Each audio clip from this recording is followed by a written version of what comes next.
साथ किसी परछाई के चलने का एहसास होता है। सुगंधा चौंक कर पीछे मुड़ती है, लेकिन वहां कोई नजर नहीं आ रहा था। अचानक ही पेड़ से एक डाली टूटकर उसके सामने आकर गिर पड़ती है। तभी सुगंधा के कानों में एक आवाज गूंजती है, आमा के माछ दो। वो आवाज सुनकर सुगंधा के रोंगटे खड़े हो गए थे। उसने हाथ में पकड़ा सामान और तेज जकड़ा और अपनी चाल और भी तेज कर दी। कुछ पलों के बाद गुस्से से भरी हुई आवाज फिर से उसके कानों में सुनाई दी, तुम्हें आमा के माछ देबे ना? डर से उसका दिमाग सुन्न पड़ गया था। सुगंधा को होश ही नहीं था वो कब और कैसे वहां से दौड़कर अपने घर के दरवाजे तक पहुंच गई थी। दरवाजे को जोर जोर से पीटने पर जैसे ही इंद्राणी ने दरवाजा खोला, वो वहीं गिर पड़ी।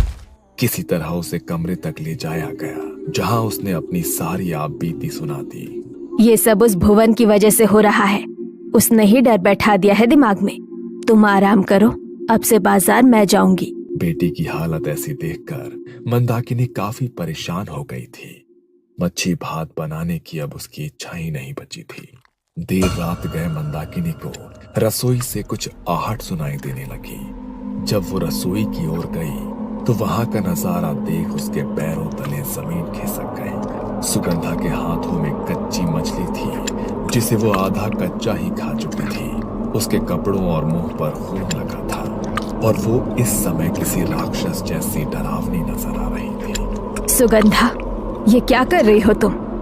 क्या हुआ है तुझे? भूख लगी थी, इसने मुझे मच्छी खिलाई। अब मैं इसके साथ रहूंगी।